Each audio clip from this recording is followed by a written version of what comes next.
Nous allons étudier le daf Nun dans Masechet Gitin et nous reprenons à la dernière ligne du daf Mem Tet Amud Bet Itmar Arev de Ktuva Divrei Hakol Lo Mishtabed. Un Arev par rapport à une Ktuva Divrei Hakol Lo Mishtabed. Selon tout le monde, il n'est pas engagé. Alors ici, on va d'abord faire une première introduction par rapport à un engagement financier. Lorsque quelqu'un s'engage à payer, à rembourser une dette en général, on a la possibilité d'avoir un garant. Et ce garant, il y a deux types de garants. Ce qu'on appelle Arev, c'est le garant classique, c'est-à-dire qui s'engage à rembourser à la place de l'emprunteur si l'emprunteur n'est pas solvable au moment du remboursement. Et on a ce qu'on appelle le Kablan. Kablan, c'est quelqu'un qui prend le prêt vraiment à son compte au même titre que l'emprunteur et qui laisse le choix au prêteur de venir se faire rembourser chez lui au même titre que chez l'emprunteur. Donc on a deux types d'engagement, Arev et Kablan. Après, pour l'instant, dans la Gemara, on a deux types aussi d'engagement financier. Quelqu'un qui emprunte de l'argent et qui donc s'engage forcément Minatora à le rendre. Et quelqu'un qui épouse une femme, qui même s'il ne récupère pas d'argent, tout de suite, il s'engage à donner éventuellement une ketouba en cas de divorce à sa femme. Et la question qu'on va se poser ici, c'est est-ce que le Harev, le garant, qui est présent et qui s'engage, en fonction qu'il soit Harev ou Kablan, il engage ses biens en cas d'impossibilité pour l'emprunteur de rembourser, ou dans le cas du Kablan, même s'il peut rembourser, il s'engage. Est-ce que ce arrêt s'engage réellement? Ou est-ce que, en fonction de la situation, on imagine qu'il est venu dire oui pour faire plaisir, mais qu'en fait, il n'a pas réellement réalisé l'enjeu, et ça va aussi dépendre de l'intérêt qu'il peut avoir. On part du principe en général qu'un rêve, qu'il soit un rêve ou Kablan, a un intérêt à engager ses biens à partir du moment où il est flatté de servir à quelqu'un et de faire en sorte que finalement c'est grâce à lui que l'on prête. Cette flatterie là d'être là et de permettre un prêt, c'est ça qui permet nous de penser que la personne s'est engagée.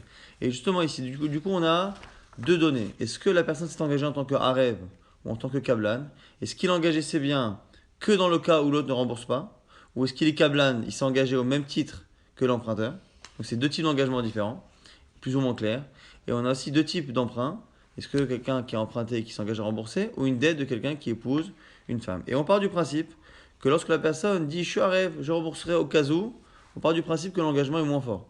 Lorsque la personne dit je suis Kablan, je rembourserai moi en lieu et place de l'autre s'il y a besoin, ou même s'il n'y a pas besoin, s'il y a envie de la part de l'emprunteur, à ce moment-là l'engagement est plus fort. Et autre chose, lorsqu'on a affaire à un emprunt classique, on part du principe que le Harev est plus conscient de ce qui se passe, puisqu'on parle réellement ici d'un emprunt avec un document et on n'est pas en train de parler d'autre chose que d'intérêt financier. Lorsque par contre on est dans un cas de mariage, on pourrait penser que finalement la personne est là pour le mariage, il veut juste permettre au mari et à la femme de se marier, et comme il faut une ktouba pour le mariage et qu'il faut un garant pour la ktouba, il vient et il dit qu'il est garant. Mais il n'a pas forcément réalisé l'enjeu, et peut-être que son intérêt n'est pas réellement d'engager ses biens. Et justement là-dessus, la Gemara nous dit qu'il y a deux cas extrêmes sur lesquels il n'y a pas de discussion. Itma, Arev de ktouba adivra kol o mishtarben. Lorsqu'on parle d'une ktouba, donc de quelque chose qui est à la base et quelque chose dans lequel on n'a pas envie de dire que le garant s'engage. Et en plus, il n'est que Harev, c'est-à-dire qu'il a dit je m'engage à payer si. Comme il s'engage à payer si, on imagine que la personne n'a pas réellement réalisé la possibilité que ça arrive. Donc divrei hakol le mishavet, selon tout le monde, il ne s'est pas engagé à rembourser, il n'a pas engagé ses biens. L'autre cas extrême, c'est quoi? Kablan de balchov divrei hakol mishabed. Dans le cas où c'est pour un prêt, donc comme c'est dans un prêt, on imagine que la personne sait de quoi on parle, et est consciente, et en plus il est Kablan, c'est-à-dire qu'il a dit je m'engage à rembourser au même titre que l'emprunteur.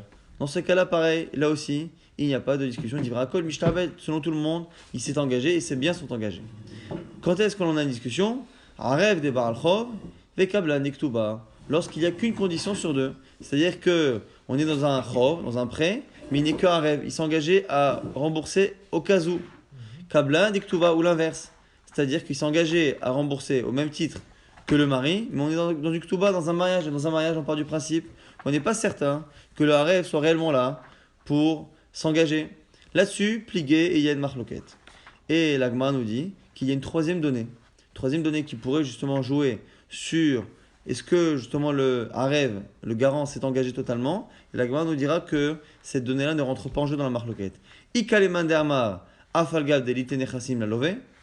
Et cette discussion-là existe que l'emprunteur au moment de l'emprunt ait de l'argent ou pas. Mishtaben, mais Kaleman Damar, itle Mishtaben, itle lo Mishtaben. Et on peut même avoir ces discussions-là en fonction justement de cela. Est-ce que s'il a ou s'il n'a pas, Mishtabed ou lo Mishtabed. Donc on a ici une troisième donnée éventuelle qui est le fait qu'au moment où le garant s'engage, donc la personne qui emprunte, même si elle emprunte de l'argent liquide, a des terrains, a une possibilité de rembourser éventuellement. En fonction de cela, on pouvait justement imaginer qu'on avait aussi une possibilité de penser qu'il s'est engagé ou pas. En tout cas, l'agma nous dit quoi? Ve'il cheta. La lacha est kulhu, dans tous les cas qu'on a cités, afalgav delitleu, même s'il n'a rien. C'est-à-dire que la personne finalement, qu'elle soit un rêve, qu'elle s'engage à rembourser au cas où, ou qu'elle s'engage à rembourser au même titre que l'emprunteur, et qu'au moment de l'emprunt et donc de l'engagement du garant, que l'emprunteur ait de l'argent ou qu'il n'ait pas d'argent, des biens immobiliers par exemple, quoi qu'il arrive, mishtarben, on part du principe qu'un garant s'engage. Bar, mais Arev des Ktuva, sauf le cas du Arev, du garant pour une Ktuba, donc il n'est que garant, il n'est pas Kablan, et c'est pour une Ktuba, des Afalgav, des Hitlé. Et que là, dans ce cas-là, même si le type a de l'argent. Donc on a ici un mariage. Le mari épouse sa femme, les Kharim lui demandent d'écrire une Ktuba, il écrit une Ktuba avec une somme. Cette somme-là, il la possède peut-être pas en liquide, en tout cas en liquide, ou même il l'a en bien immobilier. Et la personne qui présente et qui dit je suis Arev, je suis garant au cas où il ne paye pas, je paierai. Dans ce cas-là, comme il n'a pas dit qu'il est Kablan et que dans un cas de mariage, même si le mari a de l'argent, l'omishtar ben, on dit que le garant ne s'est pas engagé. Pourquoi? Maïtama, pourquoi? Mitzvah, Hude Avad, Velo Mide Chasra, parce que ici, il n'a fait que faire une mitzvah et que la femme n'a rien perdu là-dedans et que du coup, il est juste là pour faire en sorte que le mariage se fasse et qu'il n'a pas réellement l'intention de s'engager. Donc ça, finalement, la est claire, quelles que soient les données qu'on a dit, dans tous les cas, un rêve est engagé, quel que soit le degré d'engagement de sa harvout, quel que soit le type quel que soit les biens que possède l'emprunteur à ce moment-là, sauf s'il n'est que un rêve et que dans une ketouba. Amar Ravina, maintenant on revient sur la Mishnah, au sujet justement de la Ktuba. On avait dit que la Ktuba en général, on la prenait de Zibourit. On a dit qu'il y a trois types de créanciers. Celui qui vient réclamer de l'argent à cause d'un dommage, celui qui vient réclamer un prêt qu'il a accordé à quelqu'un, et la femme qui vient réclamer sa Ktuba. On a dit dans la Mishnah que c'était Mina Zibourit. Et là-dessus était venu Marzoutra. Il avait dit attention, Zibourit c'est spécial.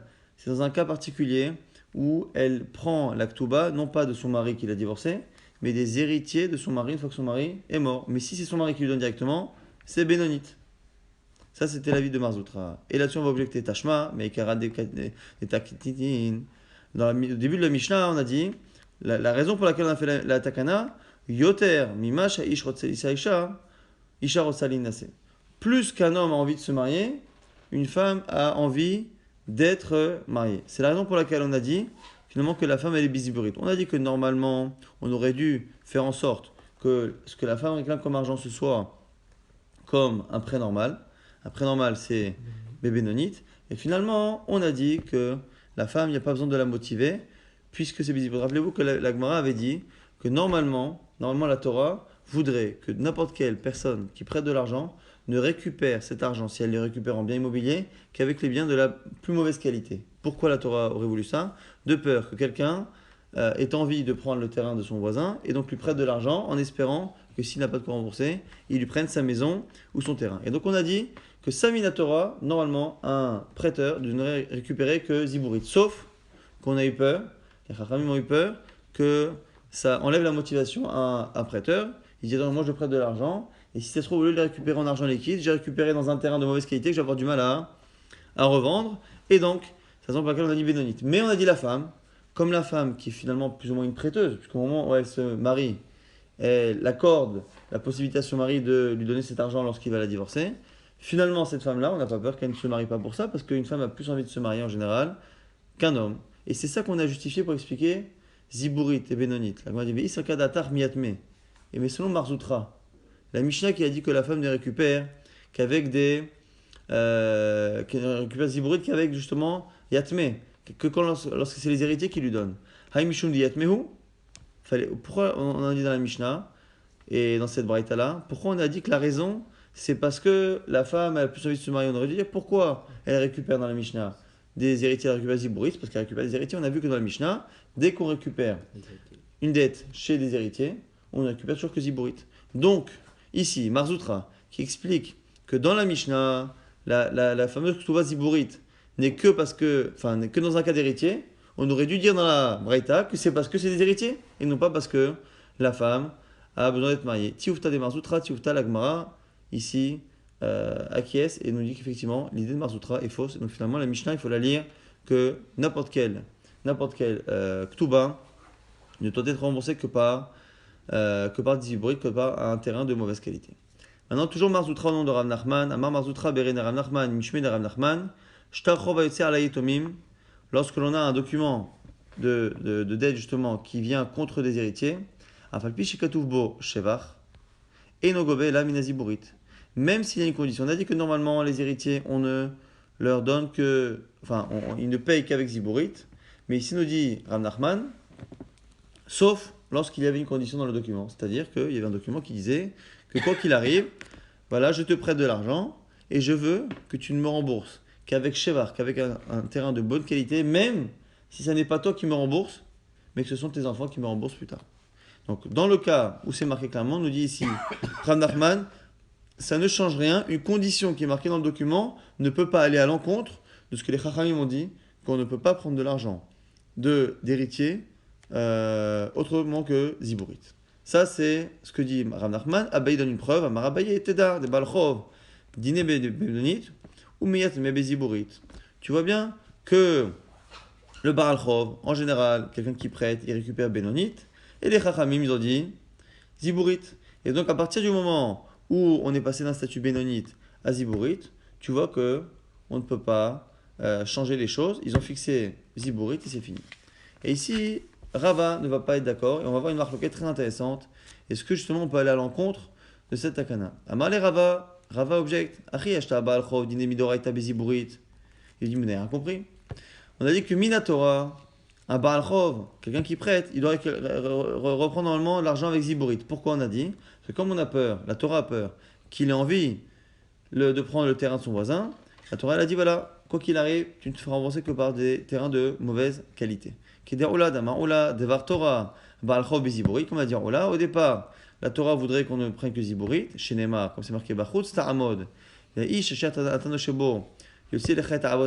Torah nous dit que celui qui est près de l'argent, il doit attendre à l'extérieur de la maison, il ne doit pas rentrer chez la personne, il doit attendre. Et du coup, on comprend de là, si on attend à l'extérieur, ça veut dire qu'on ne va pas choisir les objets avec lesquels il va nous rembourser, il va rentrer chez lui, nous on attend à l'extérieur, il va nous sortir l'argent, la somme, avec des objets de qualité bonne ou mauvaise, et moi je ne pourrais pas choisir en disant non, je ne veux pas que tu me rembourses avec cet objet, je veux que tu me rembourses avec le vase qui a de la valeur, ainsi de suite, puisque finalement je ne suis pas rentré chez lui, c'est ce qu'apprend. Là, de là il apprend, cette halakha que Minatora, on ne rembourse qu'avec Ziburit.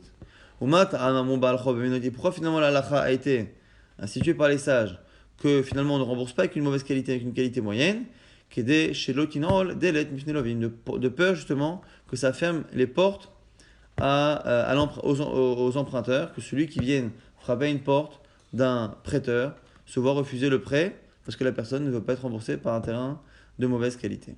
Et du coup, dans le cas des héritiers, les Chachamim ont laissé la halakha de la Torah normale. La halakha de la Torah, c'est que tu restes à l'extérieur et que le type il choisit ce qu'il veut pour te rembourser. Les Chachamim ont demandé à ce que pour la majorité des prêts, on ne fasse pas ça et qu'on rembourse avec quelque chose de correct, de moyen, pour que les gens continuent de prêter. Mais pour les héritiers, on a laissé la halakha telle qu'elle. Et la halakha, kevan de dîner midoraita ba'idit. Afilo miyatme nami ba'idit. Donc du coup, nous dit ici Rava, et c'est la fin de l'objection de Rava, c'est que puisque à la base c'est de Horaïta, Minahoraïta, on doit réclamer avec Ziburit, les Chachamim peuvent finalement demander à ce que l'on paye avec Benonit.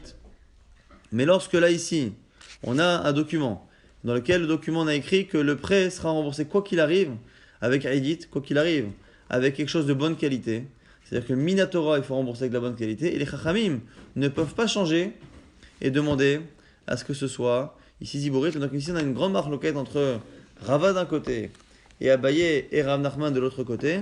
Est-ce que les Chachamim ne peuvent que demander à ce que l'on paye avec mieux que ce qui est prévu par la Torah, ou est-ce que finalement ça peut aller dans les deux sens? Selon Abaye, on n'a pas l'air d'être gêné. On n'a pas l'air d'être gêné que à la fois Dans le cas où la Torah avait dit Ziburit, les Chachamim ont dit Benonit.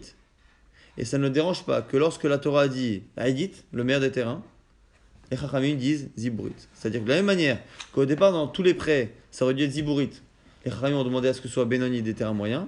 Et nous dit Abaye, de la même manière, lorsque la Torah a dit que normalement ce qui est marqué sur un document, c'est marqué, il a dit quoi qu'il arrive, même si c'est tes héritiers qui me donnent, je veux que tu me rembourses avec Haïdit, avec le meilleur des terrains. Si les Chachamim disent que c'est Ziburit, les Chachamim peuvent changer. Quand la Torah dit un type de bien, les Chachamim peuvent dire autre chose. Rava objectif, non, c'est pas pareil. Pourquoi? Lorsque la Torah a dit Ziburit, le plus mauvais, elle peut passer à Benonit pour les prêts normaux et repasser après à Ziburit pour les Yetomim. Mais c'est pas eux qui ont descendu par rapport à ce que la Torah a dit, ce que la Torah avait dit Ziburit. C'est eux qui artificiellement ont dit Benonit pour les autres et ils redescendent à Ziburit pour les Yetomim. Mais lorsque la Torah elle a dit, si la Torah avait dit elle-même Benonit, ou si la Torah a dit Haïdit, comme dans ce cas, il a dit sur le document, je veux que tu me donnes Haïdit, quand la Torah a donné un statut et dit qu'on devait donner avec certains biens d'une certaine qualité, on ne peut pas abaisser, c'est comme ça que Rava objecte. La Gemara maintenant va objecter à cette objection de Rava. En sachant, en donnant des preuves justement, la question encore une fois étant, est-ce qu'on a déjà vu que les sages descendent de la qualité des biens que la Torah a demandé? Ou le Rava vehatane Avram Choza'a. Donc Avram Choza'a, c'est un chacham, attention qui s'appelait Avram, son hé. En Ifraim minirse itomim et la minaziburit. On a dit quoi? On ne rembourse. On prend l'argent des yitomim, des orphelins, et la minaziburit que des terrains de mauvaise qualité. Va filou en nizakin. Même si on vient réclamer des dommages. Veha nizakin dinan deoraita ba'idit. Et là c'est une objection, puisqu'on a dit que minatora. La Torah elle a dit que celui qui crée un dommage, metav sadehu, ou metav karmoï shalem, il devra payer avec le meilleur des terrains. Donc minatora, on doit payer avec le meilleur des terrains. Et on voit bien que les chachamim ont réussi à changer cela et à demander que lorsque ce dommage est réclamé à des orphelins, c'est-à-dire les dommages que le père a fait, entre-temps il est mort, on le réclame aux enfants, on fait bien dit, donc on a bien la preuve contre Rava, qu'on a bien vu que les chachamim sont à la fois capables d'augmenter la qualité des biens utilisés pour rembourser, mais même la baisser. Donc pareil chez nous, même si Minatora, quand il a demandé Haïdit, on devrait donner Haïdit, les chachamim ont dit non, quand c'est un orphelin, on prend quoi qu'il arrive, Ziburit. L'agma réfute. Il dit Askinan, donc c'est Rava qui répondrait. On répond pour Rava. Kegon shaita Haïdit denizak kiziburit demazik. Il dit non, là-bas c'est un cas particulier. C'est un cas où même Minatora, il n'aurait pas dû rembourser avec Haïdit. C'est un cas où Minatora, il aurait dû rembourser avec Ziburit. Midera Banan, on aurait demandé Haïdit, le top, et finalement, on est revenu au cas de la Torah. Encore une fois, pour expliquer, Rava veut penser qu'on ne peut jamais baisser. Si on a l'impression qu'on a baissé, c'est que ce n'était pas la Torah qui avait demandé de donner Haïdit, c'est que c'était les Chachamim qui l'avaient demandé, et les Chachamim baissent sur ce qu'eux-mêmes ont dit. Et ça, on nous rappelle ce qu'on a vu dans le Daf d'hier. Vers Rabbi Ishmaeli, c'est selon Rabbi Ishmael. Rappelez-vous, selon Rabbi Ishmael, on avait une marque de Rabbi Ishmael, Rabbi Akiva. Parce que la Torah a dit que quelqu'un qui crée un dommage, Metav Sadeo, Metav Karmo Yishalem, il devra payer avec le meilleur de son champ et de sa vigne. C'est qui son champ? C'est qui sa vigne? De qui on parle? Est-ce qu'on parle du Mazik ou du Nizak? Selon Rabbi Akiva, on parle du Mazik, celui qui fait du mal, c'est le sujet de la phrase d'ailleurs. Yishalem, il paiera, qui paiera? Il paiera avec son champ, c'est celui qui paye. Donc selon Rabbi Akiva, c'est lui. Selon Rabbi Ishmael, au niveau de la Torah, c'est le Nizak. C'est un peu difficile à lire, c'est parce que dans la suite, dans le début du verset, c'était marqué Sadé, le champ, pour justement la victime. On paye en fonction du meilleur des champs de la victime. Il nous dit ici, nous la Gemara, Aïta Haïdi des Nizak, Kiziburit des Mazik. Le meilleur des terrains de la victime était équivalent au terrain le plus mauvais du Mazik, de celui qui a créé le dommage. Et Rabbi Ishmael avait dit, Dama Midoraita ben Nizak Shaiminan, Minatora, on ne regarde que les qualités du terrain de l'endommagé, de la victime. Et donc, puisque le meilleur terrain de la victime est équivalent au terrain le plus mauvais de celui qui a créé le dommage, normalement on devrait payer avec le terrain le plus mauvais de celui qui a créé le dommage. Et on avait dit que Chachamim avait fait en sorte que finalement on fasse comme Rabbi Akiva au niveau de la Torah, c'est-à-dire que c'est en fonction des terrains de celui qui a créé le dommage. Et du coup, ça n'est dans ce cas-là que Midera Banan qui doit payer avec Haïdit. Et comme c'est Midera Banan qui fait payer avec Haïdit, les Chachamim eux-mêmes ont dit ce qu'on a créé nous Midera Banan, on l'enlève pour les Yitomim. Les Chachamim seraient revenus. Donc du coup, Rava arrive toujours à s'en sortir et à prouver qu'on n'a jamais vu que la Torah elle-même demandait un certain niveau de qualité de bien et qu'à un moment donné, les Chachamim ont baissé pour les Yitomim et dire qu'il fallait Zibourite. À chaque fois qu'on a cette impression-là, c'est qu'en fait, à la base, Minatora, on devait donner le plus mauvais, et Chachamim ont pour certaines personnes augmenté, et pour les Itomim, ils ont laissé le Din Torah. Alors, moi, continue d'objecter. Eni, Vehatane Rabbi Eliezer, Nifta'a, En Nifraim, Nirse Itomim, et la Mina Zibourite, Mafilona Aïdit. On a cette halakha qui dit qu'on ne se fait rembourser par les héritiers qu'avec des terrains zibourites, même si c'était Haïdit. C'est-à-dire même si c'était prévu Haïdit. Donc c'est exactement notre cas. On a écrit sur le document, je te préviens, même si tu décèdes, je veux que tu me rembourses avec Haïdit, tes enfants me remboursent avec Haïdit. Et on a une halakha qui nous dit qu'on rembourse quoi qu'il arrive avec zibourite. Maya filo une Haïdit. La Vavalgav d'Irtiv Haïdit Beshtara, n'est-ce pas que c'est ce qu'on a dit? Que c'est marqué dans le document, qui remboursera Haïdit. La Gma dit non, lo. Maya Haïdit, Shfai Haïdit. C'est particulier ici, c'est un Haïdit qui a disparu. Et c'est une halakha particulière de Rava, qui est des Rava d'Amar Rava. Izik, Ziburit, Gove Mina Haïdit, Shfai Haïdit, Gove Mina Benonit. Lui, il pense Rava que le droit que la Torah a donné dans certains cas à prendre le meilleur terrain, il est tellement fort que c'est comme s'il était particulier au terrain. Au moment où il y a un dommage qui est créé, la personne qui a créé le dommage a plusieurs biens, directement, la victime a une sorte de droit sur ce terrain de meilleure qualité. Et comme finalement le droit d'être dédommagé est lié à ce terrain, si ce terrain disparaît, finalement, on le rembourse avec n'importe quoi d'autre. Il n'a plus la possibilité de dire voilà, je ne suis pas remboursé avec ce terrain de meilleure qualité, mais au moins avec l'autre terrain de qualité équivalente. C'est fini. Puisque finalement son droit d'avoir Haïdit s'est matérialisé sur ce terrain, il a perdu. Et c'est ce que nous dit ici, comme ça que Rava va comprendre la halakha de Rabbi Eliezer, Nifta'a. Là-bas c'est pareil, c'était prévu qu'on lui donne Haïdit, et comme c'était Shfai Haïdit, le le fameux terrain en question a disparu, finalement, on revient à Ziburit, et c'est comme ça qu'on répond, Shfai Haïdit Gove Mina Benonit. Et dans le cas des Yetomim, des héritiers, on est revenu encore une fois sur le din de Oraita. L'Agma maintenant n'a pas tranché, donc du coup on a toujours cette marque là entre Rava et de l'autre côté Abaye et Rav Nachman. Est-ce que lorsqu'on a finalement des héritiers et que dans le document on a clairement dit qu'on voulait être remboursé par Edith contre la Takanat Rachamim, est-ce que ce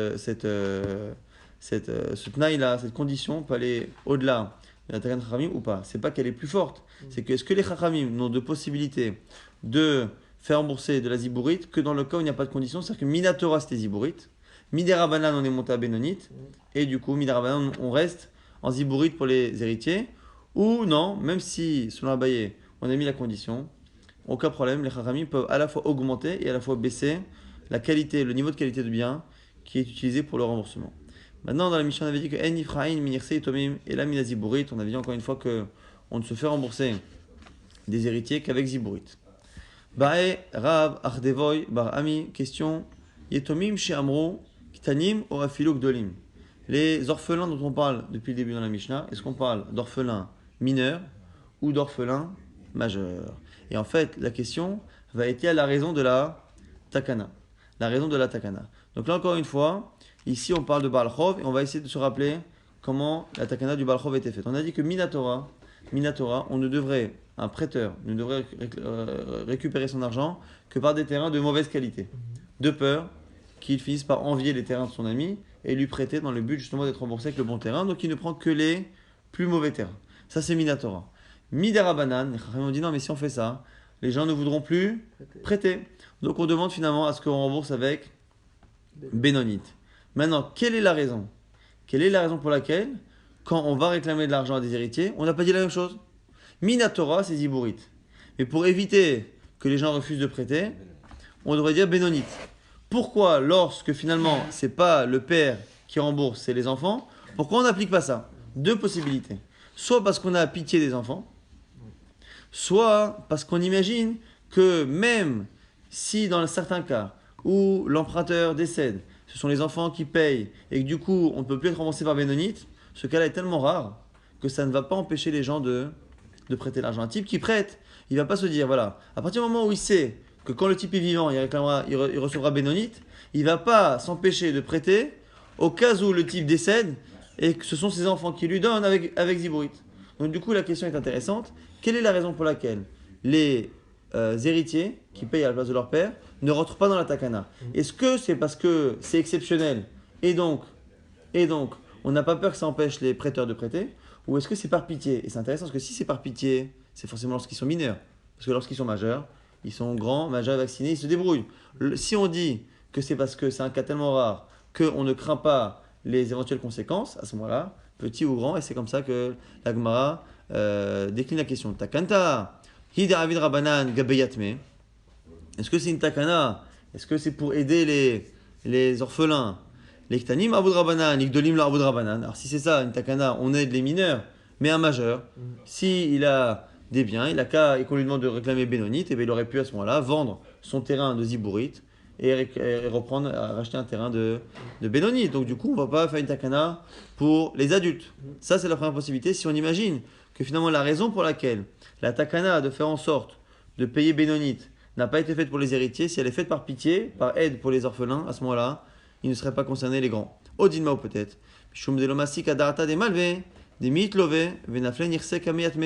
Ou peut-être que la raison pour laquelle on n'a pas inclus le cas où le type est mort et que ce sont les héritiers qui payent, on ne l'a pas inclus dans la takana de mettre Bénonite, parce que c'est un cas tellement rare qu'on n'a pas peur que ça freine les prêteurs, d'Avelé, non, Aldelet, on a peur que ça ferme les portes, peut-être que là non. Et du coup, même les grands et la Gemara laissent la question ouverte et essayent de trancher. Tashma, Tania Baïk Ashisha, Yetomim chez Amrou. Les orphelins chez Amrou qui sont marqués dans la Mishnah, Gdolim, Ven Saïch Lomar Kitanim. On parle d'adultes et a fortiori des enfants. Et le problème, c'est que la Gemara dit, ouais, mais peut-être qu'on ne parle pas réellement de notre din. Mais Dilma, Hanemile Lenya Shvoa. Peut-être que lorsqu'on parle des héritiers qui doivent justement rembourser, peut-être qu'on parle par rapport à une autre halakha, qui est Shvoa. Lorsqu'on vient réclamer de l'argent à des orphelins, comme on réclame de l'argent finalement à leur père qui n'est plus là, pour nous dire s'il a remboursé, pas remboursé, emprunté, pas emprunté, on demande à la personne, au créancier, de jurer. Et on aurait pu penser que c'est ça. Peut-être que cette braïta qui nous dit que finalement, le dîn des orphelins, ce qu'on fait pour les orphelins, on le fait à la fois pour les grands et pour les petits, peut-être que c'est par rapport au fait de jurer. Parce que pourquoi finalement on fait jurer un créancier? Parce que le créancier vient et il peut très bien abuser de l'orphelin. Mais l'orphelin, qu'il soit mineur ou majeur, quoi qu'il arrive, il se retrouve à devoir rembourser avec les biens de son père d'un emprunt auquel il n'a pas assisté. Donc quoi qu'il arrive, il peut y avoir un abus. Donc on peut très bien comprendre qu'au niveau de l'obligation d'un créancier de jurer lorsqu'il a affaire à quelqu'un d'autre que la personne qui a emprunté, donc l'héritier, qu'il soit grand ou petit, on peut comprendre qu'on le fasse jurer. Et là-dessus, on comprend tout à fait que qu'il soit grand ou qu'il soit petit, on considère finalement que même un héritier majeur, par rapport à ce que son père a emprunté, pas emprunté, remboursé, pas remboursé, il est katan, il est comme un mineur, c'est-à-dire qu'il n'est pas au courant. Mais par contre, dans notre question qu'on a posée, on n'a toujours pas de preuve claire.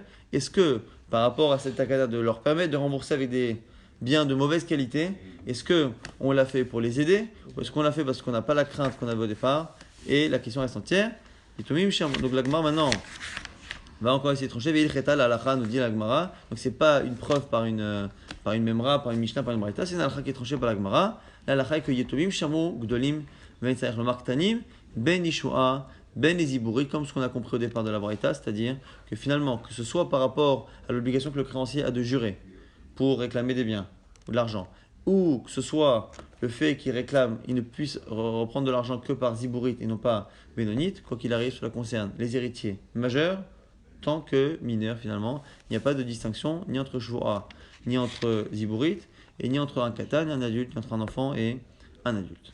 Maintenant, on reprend dans la Mishnah, Nifraïn, Minachasim et Shorbadim, Bemakom, Sheesh, Benechorin. On a dit qu'on a en général une possibilité lorsque quelqu'un emprunte de l'argent, il a servi ses biens immobiliers.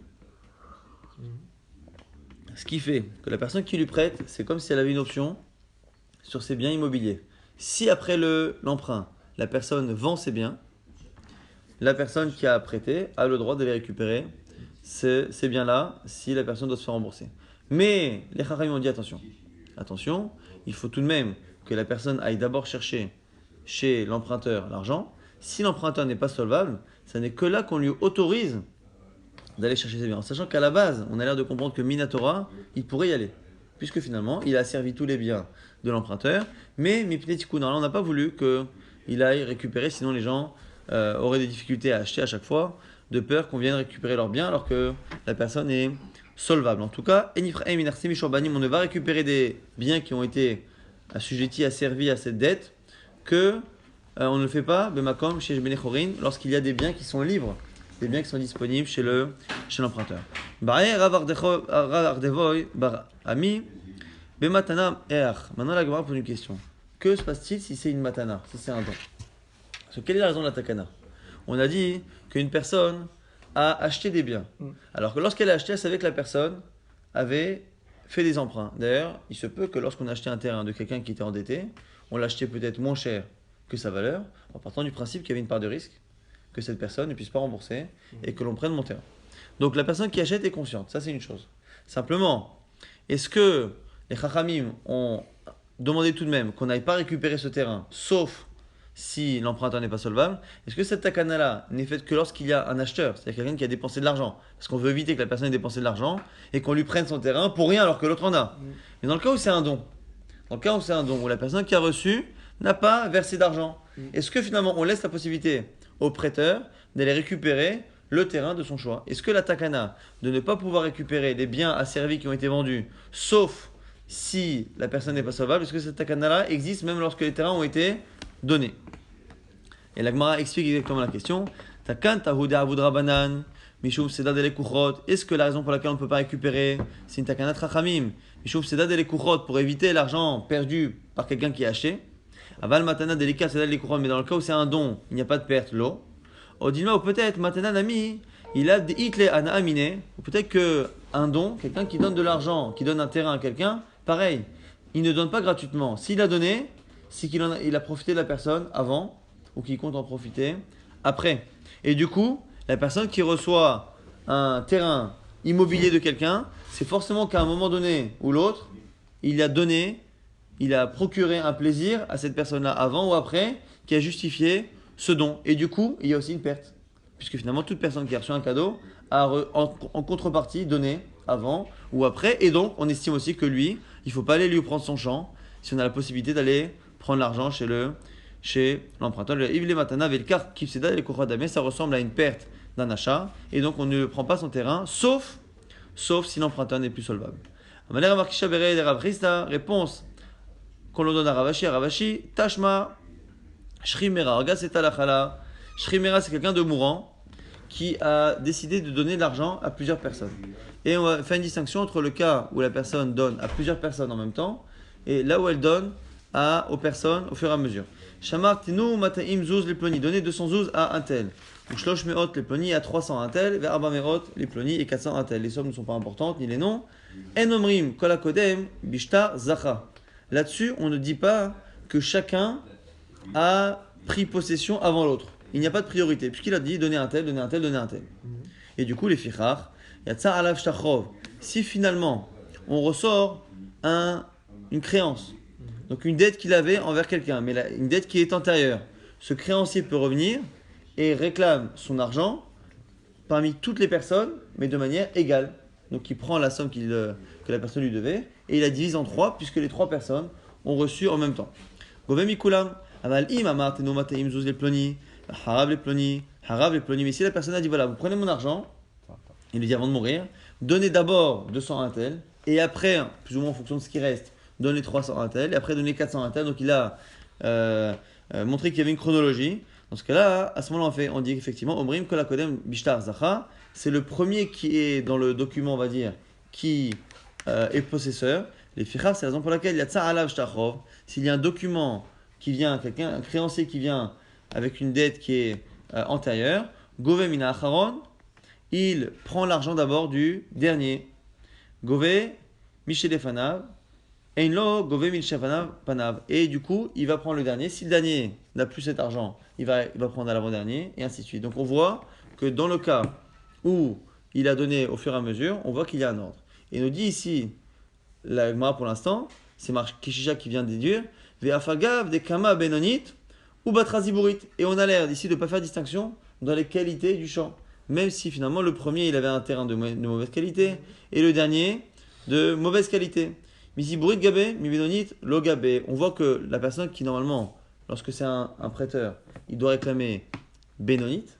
Or, on lui dit non, non, non, tu prends en fonction des numéros. Il y a eu 1, 2, 3. Le troisième qui a pris, c'est lui que tu prends. Après, tu prends 2, après, tu prends 1. Et ça a l'air d'être de manière complètement déconnectée de la qualité des champs. Ce qui veut dire que ça confirme ce qu'on a dit. Et dans un cas de matana, c'est un cas de don. Parce que le type a dit avant de mourir, donner un tel, donner un tel, donner un tel. Ça a l'air de dire que finalement, même lorsque la personne n'a pas vendu ses terrains, après sa dette, il n'a pas vendu, il les a donnés.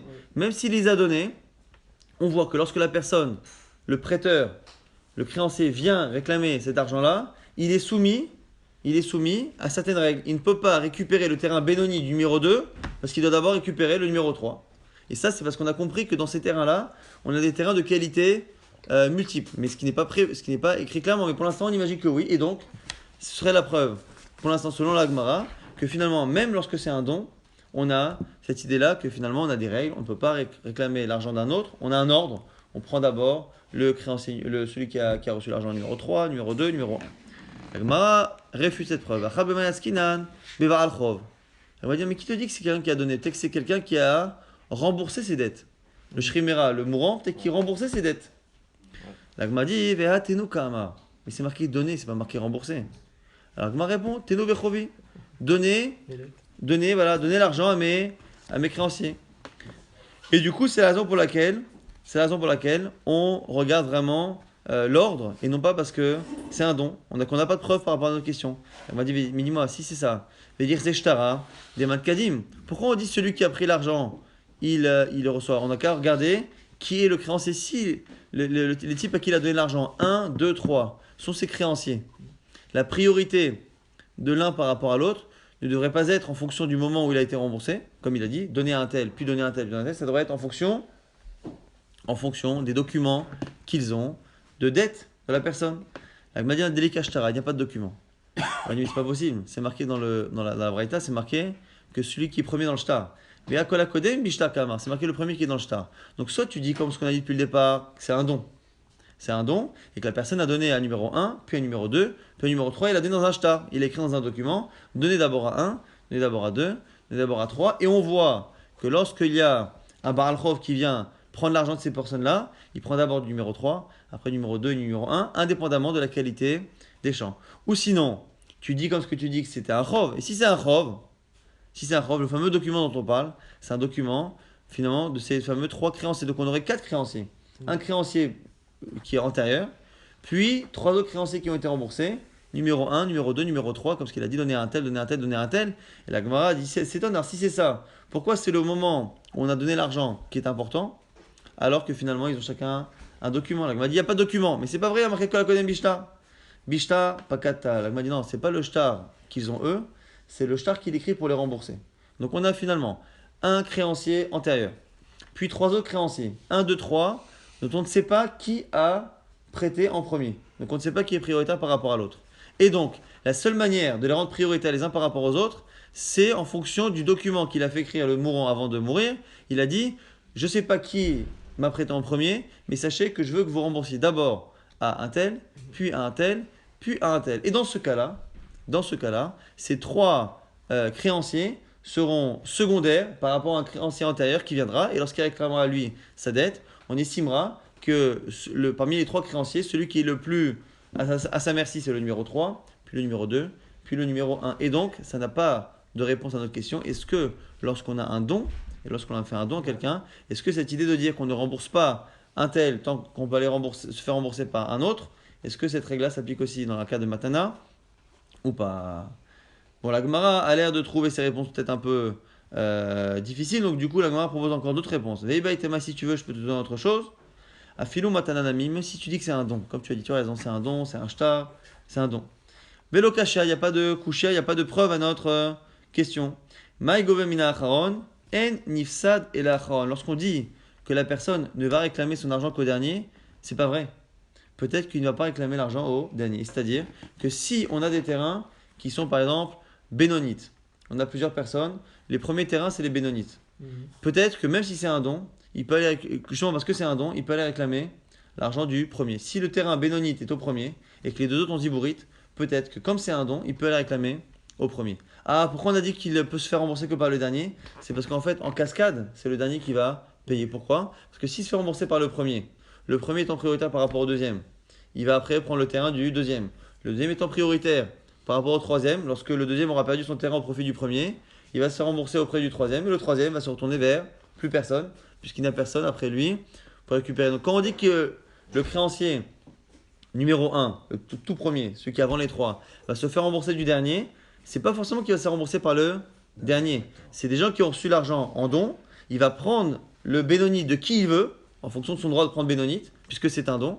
Simplement, hein, lorsqu'on a dit que c'est le dernier de qui va se faire rembourser, c'est pour dire que c'est le dernier finalement qui va payer l'addition, parce que c'est le seul qui ne pourra se retourner vers personne. C'est une deuxième possibilité. Troisième, des chavots kulhu la hadade, ou peut-être que tous les terrains sont équivalents. Nous, au départ, on a voulu imaginer que ce droit-là, de dire que le troisième est plus faible que le deuxième et que le premier, on a dit que peut-être que ça, c'était même dans un cas où les terrains étaient de qualité différente et que ça voulait dire on allait prendre au numéro 3 avant le numéro 2 et avant le numéro 1, même si le terrain bénonite était au numéro 2 et que le terrain de mauvaise qualité était au numéro 3. Mais qui te dit que ça? Non, peut-être qu'on parle de trois terrains équivalents. Donc on a finalement trois réponses. Soit on dit que c'est un chov, c'est un document, c'était trois créanciers.